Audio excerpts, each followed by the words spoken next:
Magandang araw Sir Bob, pati na rin sa mga listeners nyo. Ako si Marco.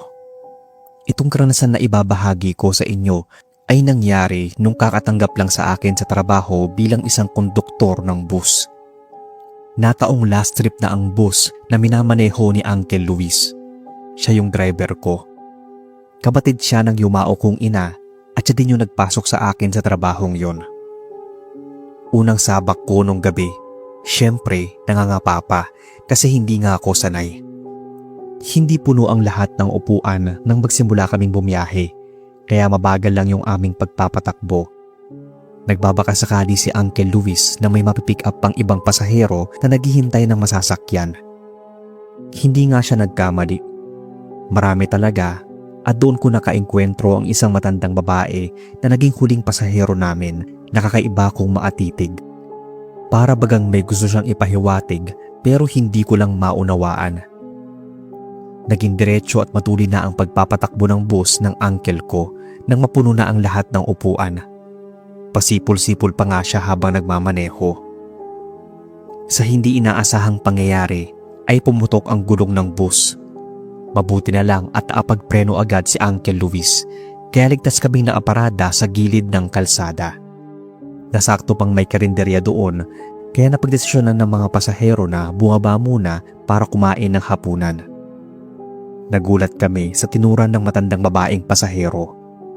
Paulit-ulit niyang sinasabi ang mga katagang, "Huwag kayong kakain ng anumang pagkain mula sa karinderyang yan kung ayaw niyong mapahamak." Ang karamihan sa mga pasahero ay nagtawanan lang at yung iba naman nagtataka at para bang gustong maniwala sa matanda. "Ano pong ibig niyong sabihin, Lola?" Tanong ko sa matanda nang makalapit ako rito. Nakababa naman na halos lahat ng mga pasahero maliban sa mga piniling matulog sa kanilang upuan. Sarili ninan kaming nag-usap ng matanda na nagpakilala sa pangalang Lola Agnes. Gaya ng una niyang sinabi ay iwasan daw naming kumain sa karinderyang yon kung ayaw naming mapahamak. Naputol ang aming usapan nang tawagin ako ni Uncle Luis para tulungan siyang palitan yung gulong ng sasakyan. Magalang naman ako nagpaalam sa matanda.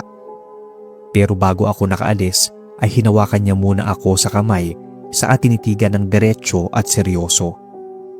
Tumango naman ako na para bang naiintindihan ko ang gusto niyang sabihin kaya binitawan na niya yung kamay ko. Habang tinutulungan ko si Uncle na magtanggal at magpalit ng gulong, napansin ko si Lola Agnes na nakatanaw lamang sa bintana at nakatingin sa direksyon kung saan ang babala niya sa isang karinderya. Sinubukan kong tanungin si Uncle Luis kung alam ba niya yung patungkol sa kainan na yon. Pero ang sabi niya ay nun pa lamang siya napatigil sa lugar na yon. Hindi nga niya napapansin yung nasabing karinderya kaya wala siyang alam patungkol dito. Kumbaga, para ba tong sumulpot lang? Ewan ko, pero otomatikong tumayo ang mga balahibo ko. Matapos namin magpalit ng gulong ng bus, nagbigay na ng hudyat si Uncle Luis na mabiyahe na kami sa pamamagitan ng pagbusina. Isa-isang nagsibalikan at nagsisakayan ang mga pasahero na wala namang kakaiba. Nang maasiguro si Uncle na kumpleto na ang lahat ng pasahero, ay nag-umpisa na ulit kaming bumiyahe. Wala pang isang oras ang makalipas, ay biglang nagsisukahan ang ibang mga sakay ng bus. Karamihan dito o halos lahat ay yung mga taong kumain sa karinderyang aming tinigilan kanina. Tiningnan ko si Lola Agnes. Naatingin din pala siya sa akin nang napapailing. Inabutan ko ng mga dala naming plastic yung mga taong tumuduwal para may paglagyan sila ng kanilang sinusuka. Hinawakan ako ni Lola Agnes sa balikat nang makalapit ako sa kanya. Bumulong siya sa akin. Ayon sa kanya ay inaaswang daw ang mga taong panay ang pagsuka ng napakalapot na likido. May masangsang ding amoy ang kasama na mas lalong nagpapabaliktad sa sikmura ng mga pasahero. Kumuha ng isang maliit na bote si Lola Agnes sa kanyang bag, sa kanya ito iniabot sa akin. Inutusan din niya akong pahiran isa-isa sa iba-ibang bahagi ng ilong yung mga pasaherong patuloy sa pagsusuka. Napabaling ako ng tingin kay Uncle Luis. Tumango lang ito. Ginawa ko yung utos sa akin ng matanda. Makaraan ng ilang minuto ay isa-isa nang kumalma ang mga yon hanggang sa wala nang bumabaliktad ang sikmura. Tinanong ko si Lola Agnes kung ano ba yung bagay na inabot niya sa akin at tagawa nitong pakalmahin ang mga pasahero. Ang sabi niya ay isa raw yung langis ng baging na makabuhay. Isang klase ng halaman na kinatatakutan at kahinaan ng mga aswang. Marahil daw ay tama ang naramdaman niya sa arenderyang tinigilan namin kanina na may umaaligid na mga aswang o di kaya ay yung mismong mga nagtatrabaho doon o may-ari ng kainan ang may lahing aswang. Mahirap pang paniwalaan pero nahihikayat akong makinig sa mga kwento ni Lola Agnes pati na ng ibang mga pasahero. Ayon pa dito, ang nangyari sa mga pasaherong nagsuka ng kakaibang likido ay isang pamamaraan daw ng mga aswang na kung tawagin ay pagyanggaw. Nais nilang dumami pa ang kanilang lahi at sa pamamagitan ng paglagay ng yanggaw sa mga inihanda nilang pagkain sa mga tao nila ito maitutupad. Natigil lamang ang pagkukwento ng matanda nang biglang may kung anong matalas na bagay ang gumuguhit sa bubong ng bus. Naghiyawan pa ang mga pasahero nang sumigaw si Lola Agnes ng "Lumayas ka, aswang." Ramdam ko sa bawat isa ang takot.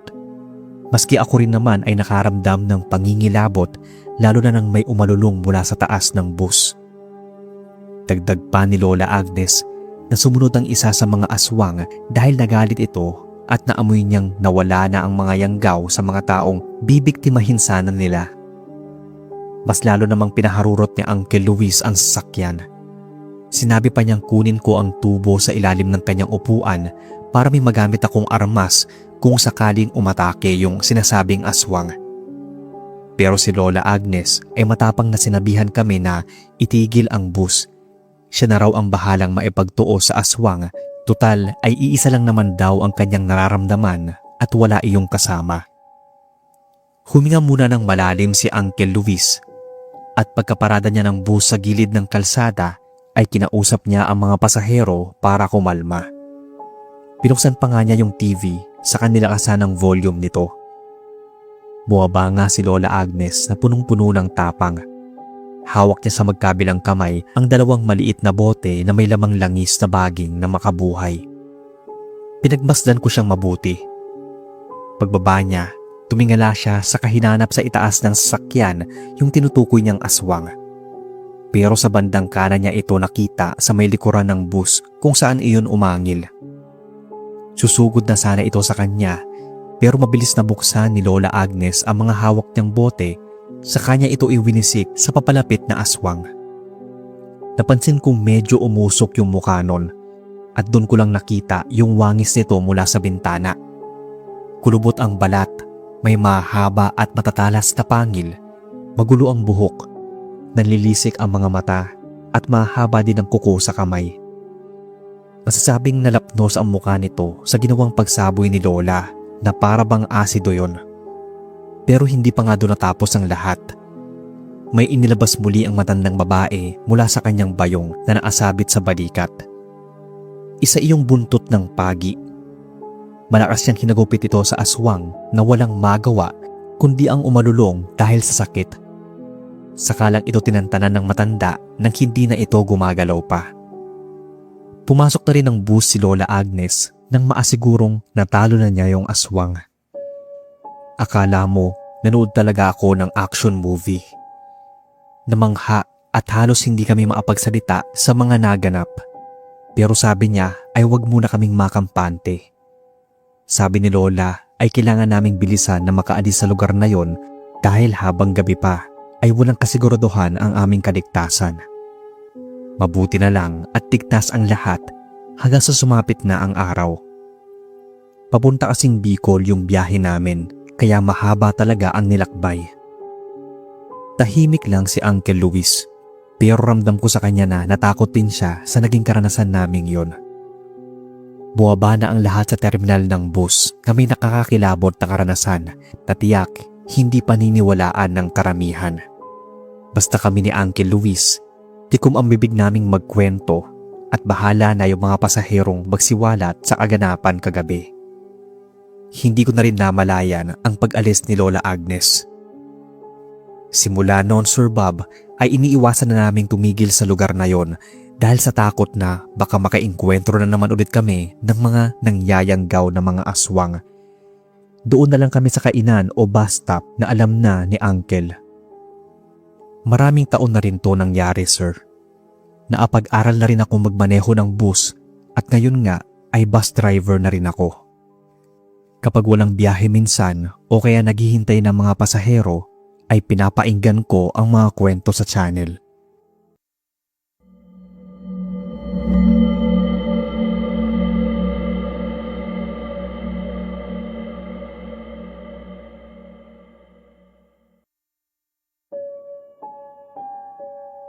Hello po Sir Bob at sa mga tagapainig ng channel nyo. Tawagin na lang akong Dado, dating tricycle driver, at ang lagi kong ruta noon ay huling biyahe. Tubong probinsya ako ng Tugigaraw at uso sa amin yung tinatawag na torno. Yung pila-pila kami sa paradahan at saka lang aalis ang tricycle kapag lumipas na ang isang oras, may pasahero man o wala. Ako yung lagi nasa hulihan ng torno dahil ako yung madalas na late kung pumarada. Ginagawa ko pa kasi noon yung mga gawaing bahay bago ako lumabas. Mag-isa lang kasi ako at wala pang asawa noong mga panahon na yon, pero meron akong nililigawan. Bali itong karanasan ko na to ay nung 2 taon na ako nagmamaneho ng tricycle. Mga 2007 kung hindi ako nagkakamali. Undas nun, at kahit gabi na ay marami pa ring pasaherong nagpapahatid kung hindi sa kanilang mga bahay ay sa sementeryo para bisitahin ang puntod ng kanilang mga mahal sa buhay at para na rin mag-alay ng mga pagkain, kandila at kung ano-ano pa. Nakarami na rin naman ako ng napasadahan ng gabing yon. Sa madaling salita ay paldo na ang kita ko. Kaya napagpasyahan ko na gumarahe para maapagpahinga na. Habang nasa biyahe pa uwi, mula sa madilim na bahagi ng kalsada ay may naaninag akong tao. Naasuot iyon ng purong puti. Nang makalapit ay napagtanto kong isa palang babaeng nurse. Mula sa kinatatayuan nito ay may street lights na nasa ilang metro ang distansya. Siyempre, dahil sa nagbabakasakali akong pasahero yon at malagdagan ng kita, ay tumigil ako sa tabi niya. Tinanong ko siya kung, "Miss, saan yung punta mo? Gabi na, delikado para sa'yo ang tumagal sa lugar na to." Pero wala siyang tugon sa tanong ko. Naglakad lang siya at pumunta sa sidecar ng tricycle saka sumakay. Dahil sa likas na sakin ang palatanong sa mga pasahero at palakwento na rin, ay kinausap ko siya habang nasa biyahe kami. Hindi pa kasi niya nasasabi kung saan yung punta niya. Basta nagtanong ako ng nagtanong hanggang sasabihin niya ang sementeryo. Inisip ko na baka dadalawin niya yung mga mahal niya sa buhay. Pero sa hindi ko malamang dahilan ay nakaramdam na ako ng kakaiba nung mga oras na yon. Yung tipo nanindig ng kusa yung mga balahibo ko sa batok at braso. May mga pagkakataon pa na tinitingnan ko sa side mirror yung pasahero ko pero wala akong makita. Kapag direkta ko naman itong tinitingnan ay doon siya't nakaupo. Dahil doon ay nagsimula na akong pagpawisan. Nagbubutil na nga nun yung pawis ko sa noo. Nagsabi na rin ako ng tabi-tabi po at may kiraan dahil hindi na talaga maganda ang pakiramdam ko sa babaeng nurse na pasahero ko. Tahimik din akong nagdasal ng taimtim, saka napapahawak sa kwintas kong may krus. Nang lingunin ko ulit ng direkta yung nurse ay wala na ito. Doon ako mas kinilabutan at kinabahan. Pero hindi ako tumigil. Dumiretso pa rin ako sa sementeryo at inihatid siya maski hindi ko na siya nakikita pa.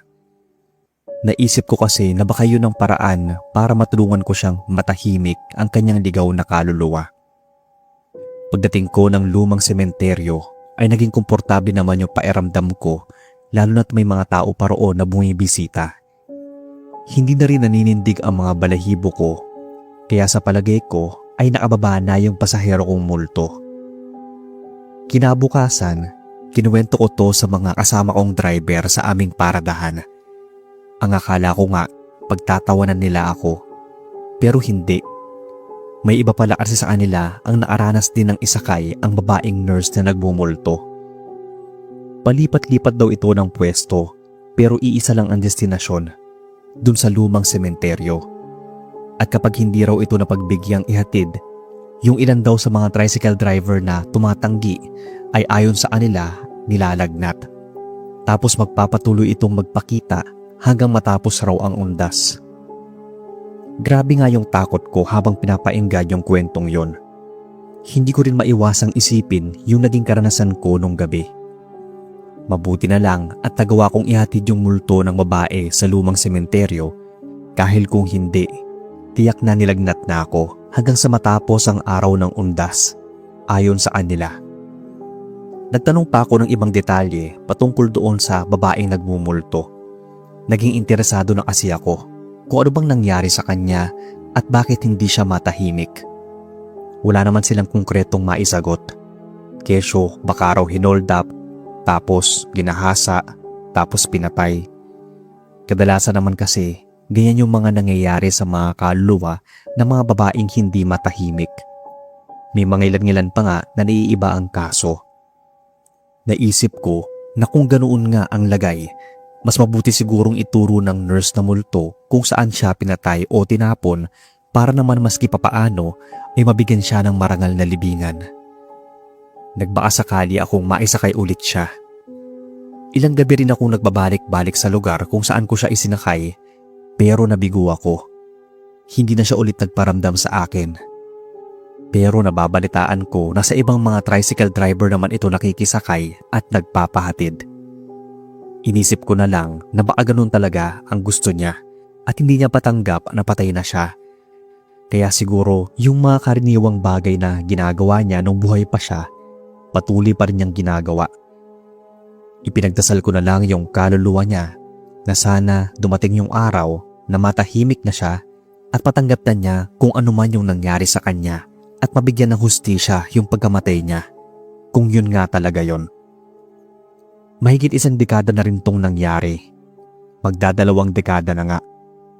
May kilabot pa rin ng konti kapag naiisip ko.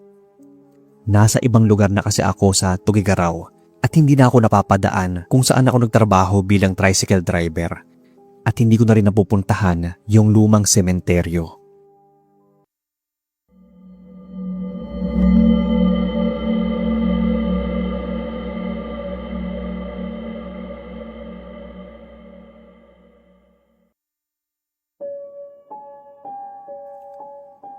Kumusta Sir Bob at sa mga avid listeners nyo? Isa rin ako itong halos araw-araw nakikinig sa mga ina-upload nyong kwento. Gusto ko lang sanang ibahagi ang katatakotang kwento ko nung 18 pa lang ako. Tawagin na lang akong Erwin, tubong Santa Ana sa lalawigan ng Cagayan. Sa syudad ako nagtatrabaho noon. 2 taon na rin ang nakalipas bago ako lumuwas. Ulila na ako sa magulang, kaya napagplanuhan ko na sa darating na undas noon ay magbabakasyon ako sa probinsya namin para na rin mabisita ko sila sa sementeryo kung saan nakalibing. Nag-file naman ako ng leave at sa abutihang palad ay pinayagan ako. Yung iba kasi sa amin ay hindi nabigyan ng swerte na maaprobahan dahil nga marami ang gustong mag-leave ng panahon na yon. Pero half day ako sa trabaho nung araw na yon. Kaya nang matapos ang mga pinapagawa sa akin, ay agad na akong umuwi at naghanda ng mga dadalhin na gamit. Namili pa nga ako ng mga pasalubong para sa ilan kong mga kamag-anak. Ganoon kasi nakasanayan namin sa probinsya na kapag may nagbakasyon na kamag-anak ay dapat may pasalubong dahil kung wala ay ichichismis ka nila at sasabihan pang madamot tapos iiwasan. Hapon na nang maarating ako sa terminal ng bus. Nahuli ako ng ilang minuto dahil ayon sa mga naroon ay kakaalis lang ng isang sasakyan nila kaya wala akong magawa kundi ang maghintay ng ibang mga pasahero na magiging last trip ng bus na yon. Mahigit 1 oras nga ang tinagal ng paghihintay ko bago kami magsimulang bumiyahe. Dala ng pagkabagot ay nagawa kong makatulog sa aking kinauupuan. Nagising ako dahil sa biglaang pagpreno ng driver ng bus. Halos lahat kami ay kamuntikan ng mapasubsob sa likod ng mga upuan. May ilang matatanda pa na sinisigawan yung driver na mag-iingat sa pagmamaneho. Sagot naman ito na may biglang tumawid na pusa at itim na aso kaya siya nabigla sa pagpreno. Bumaba pa nga ito para tingnan kung nasagasaan niya yung mga yon. Pero wala namang bakas na merong nabundol. Pagkabalik niya ay napakamot pa siya ng ulo na nakatingin sa may pintuan. Pinindot ng driver yung open button, saka sumakay yung isang dalaga at isang binata na nakasuot ng purong itim. Marahang naglakad ang mga ito papunta sa likuran ng bus dahil doon na lamang yung may bakanting upuan.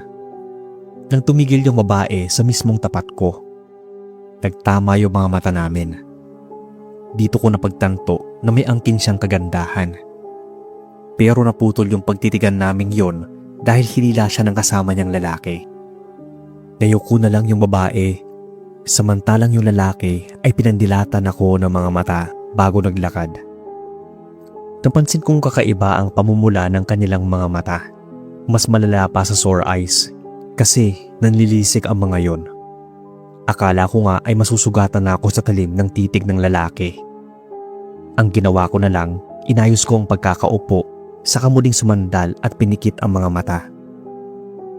Makaraan ng ilang minuto, kakaiba na yung pakiramdam ko. Para bang nilalagnat ako at masusuka. Sumakit din yung tiyan ko na para bang may humahalukay sa mga laman loob ko. Mabuti na lang at pagkalipas ng ilang saglit ay nag-stop over na kami. Naipag-unahan pa ako sa ibang mga pasahero sa pagbaba para pumunta ng CR. Pagdating ko doon ay hindi ko na napigilan na magsuka. Napakapait kasi ng likidong lumabas sa bibig ko. Sobrang sama ng lasa. Sumakit na rin yung pantog ko kaya umihi muna. Kulay berde ang lumabas doon. Nakaramdam na ako ng takot sa kalusugan ko. Naisip ko na baka may sakit na akong malubha na hindi malunasan. Tulala akong bumalik ng sasakyan. Ni hindi ko nagawang kumain dahil baka maisuka ko lang sa biyahe. Umupo ako sa pwesto ko pero tumingin muna sa mga nakaupo sa likod. Muli kami nagkatinginan ng nakaitim na babae pero banaag ko sa mga mata niya na parang naaawa siya sa akin. Binawi lang niya yung tingin niya at bumaling sa iba nang mapansin niyang baka mapansin siya ng kasamang lalaki. Iba na yung kutob ko sa dalawang yon noong mga oras na yon. Sa mga sumunod na oras ay naging matiwasay na yung pakiramdam ko hanggang sa maarating kami sa terminal. Pagbaba ng dalawang nakaitim ay iwas na iwas yung babaeng tumingin sa akin. Samantalang yung lalaki naman ay lukot ang noong nanlilisik ang mga matang inirapan ako. Naputo lang yung pagsunod ko sa kanilang tingin nang kalibitin ako ng isang lalaki na driver pala ng isang habal-habal. Naghahatid sa mga pasahero sa mga bayan nila. Dahil sa may kalayuan nga rin yung probinsya namin sa Santa Ana, Cagayan, ay nagpasya na lang din akong arkilahin yung kanyang habal-habal. Pagdating ko sa bayan namin at nang makilala ako ng mga kamag-anak, ay tinulungan nila akong buhatin yung mga dala ko. Hinatid nila ako sa bahay. Pagdating namin doon ay napansin kong malinis at halatang hindi napabayaan yung aming munting tirahan. Nagtanong ako sa mga kamag-anak ko kung may nakatira ba sa bahay namin. Dito nila sinabi na ang kapatid daw ni tatay na nasa malayong lugar ang siyang nanirahan doon simula nang umalis ako. Ayon sa kanila, naikwento ng kapatid ni tatay na ipinakilala nila sa pangalang Tito Dadoy ay pinalayas daw siya di umano sa anilang lugar dahil napapabalitang isa raw siyang aswang na bumibiktima sa mga hayop ng mga residente doon. Pagdating ko sa balkonahe ng bahay ay kumatok muna ako sa pinto. Kaagad naman akong pinagbuksan ng kapatid ni tatay at ang magtama ang aming mga mata, ngumiti lang ako samantalang siya ay nangunot ang noo. Hindi ko alam kung bakit pero parang may kakaiba siyang naramdaman sa akin. Hinaplos pa nga niya yung ulo ko dahilan para lumabas din ang mga guhit sa noo ko. Kinumusta ko si Tito Dadoy. Sumagot naman siya ng ayos lang pero titig na titig pa rin siya sa akin. Ibinaling ko naman ang atensyon ko sa mga groceries na pinamili ko. Saka ako binigyan ng mga kamag-anak ko na naghatid sa akin ng kanilang mga pasalubong. Pagkatapos silang magpasalamat at nagsiuwian, ay saka ako sinabihan ni Tito Dadoy na pumasok na ng bahay. May mahalaga daw siyang sasabihin. Sa sala ay tinanong niya ako ng ilang mga bagay. Kung may kakaiba raw ba akong naranasan habang nasa biyahe ako o di kaya ay may nakatitigan na mga taong kahina-hinala ang mga galaw. Inamin at kinuwento ko kay Tito Dadoy yung karanasan kong biglaang pagsakit ng tiyan hanggang sa pagsusuka ng malapot at mapait na likido. Pati yung kaganapang na ipagtitigan ako sa isang babae ay nabanggit ko rin, lalo na yung kasama nitong lalaki na madalim akong tinitigan. Kita ko ang panlalaki ng mga mata ni Tito Dadoy nang matapos akong magkwento. Napailing pa siya, saka tumayo mula sa pagkakaupo. Tapos naglakad ng pabalik-balik. Sa kanya sinabi yung naramdaman kanina nung una niya akong makita. Ayon kay Tito Dadoy ay napaglaruan daw ako ng isang aswang. Ang nakatitigan ko raw na babae ay isang bangkilan. Nagkaroon daw ito ng pagkagusto sa akin nang magkatitigan kami. At yung kasama nitong lalaki ay isang klase ng aswang na kung tawagin ay harimodon. Dagdag pa ni Tito na ang may kagagawan daw ng pagsusuka ko ng malapot at mapait na likido ay yung lalaking aswang. Pinatila naman ito ng babaeng aswang nang muli kaming magkatitigan. Tinanong ko kay Tito kung paano niya nalaman ang lahat ng yon. Dito niya inamin sa akin na may kakayahan siyang bumasa ng isipan ng tao sa pamamagitan ng pagtitig sa mga mata nila.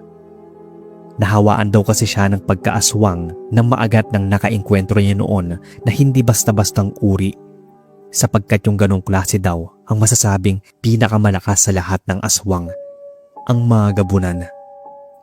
Laking pasalamat daw ni Tito Dadoy dahil nagawa pa niyang makaligtas noon sa umatake sa kanyang gabunan dahil aksidente siyang napadpad sa lugar sa gubat kung saan maraming naatanim na baging na makabuhay. Ito yung halamang kinatatakutan ng lahat ng uri ng aswang dahil nangihina daw ang mga ito sa ganoong klaseng halaman. Pero hindi pa raw doon natatapos ang pabibigay sa akin ng sakit ng aswang na harimodon. Kailangan daw matanggal ni Tito Dadoy ang lason sa aking katawan bago mahuli ang lahat. Kailangan din daw niyang ibalik ito sa harimodon na gumawa nito sa akin sa pamamagitan ng palipad hangin. Wala akong pagtutol dahil kumpinsido naman ako sa mga sinasabi ni Tito. Kahit first time ko pa lang siya makita nung mga sandaling yon ay magaan na ang loob ko sa kanya kasi parang si tatay lang din yung kinakausap ko kapag kaharap ko siya. Hindi ko man maintindihan yung mga sinasabi niya ay alam kong isa yung klaseng dasal. Unti-unti ring gumaan yung pairamdam ko hanggang sa naging maaliwalas. Nang sabihin ni Tito Dadoy ang salitang tapos na ay para akong nabunutan ng malaking tinik sa lalamunan. Matapos ng ilang sandali ay bahagya akong nakaramdam ng panghihina. Sakto namang nilagang baka pa yung ulam na niluto ni Tito Dadoy kaya agad niya akong pinaghanda ng makakain para makabawi ng lakas na nawala sa katawan. Tiniyak niya na sa mga oras na yon ay tinanggap na ng harimodon ang kanyang pagbabalik sakit na mas doble ang pagpapahirap. Nakikita rin ni Tito Dadoy na nagluluksa ang mga aswang na bangkilan na nagkagusto sa akin. Pero mas lamang ang tuwa dahil nakaalis na ito sa piling ng silosong harimodon na kanyang manliligaw pa lang. Tinanong ko si Tito kung hanggang saan ang pagiging gabunan niya. Pero ang sagot niya ay hindi niya alam. At wala naman daw akong dapat na ipag-alala dahil hindi naman daw siya kumakain ng mga tao. Tanging mga hayop lang yung kanyang nasisikmurang mabiktima. At yung pagiging gabunan daw niya ay ginagamit niya sa kabutihan sa pamamagitan ng panggagamot. Kaya mali ang hinala sa kanya ng mga residente sa lugar kung saan siya pinalayas. Dahil bago daw siya umalis roon ay hinanap daw niya muna ang tunay na salarin sa pagkawala ng mga alagang hayop. Nang makita niya ay walang pagdadalawang isip daw niya itong kinain dahil isa daw yung malaking bayawak na galing sa gitna ng kagubatan. Sa totoo nga lang, nung marinig ko yung mga kwento ni Tito Dadoy, medyo may pag-aalinlangan pa ako kung totoo ba yung mga yon. Pero napatunayan naman niya na may katotohanan ang mga sinasabi niya. Doon na rin ako nagkaroon ng interes sa pag-alam at pakikinig sa mga kwentong kababalaghan. Mapaaswang man yan, multo, engkanto, elemento at kung ano pa. Nawili na nga rin akong makinig sa mga kwentong katatakutan sa YouTube. Isa na nga ang channel nyo, Sir Bob. Kaya sana ay mabasa ninyo itong kwento at nagustuhan nyo. Marinig ko rin sana sa channel nyo. Maraming salamat sa oras.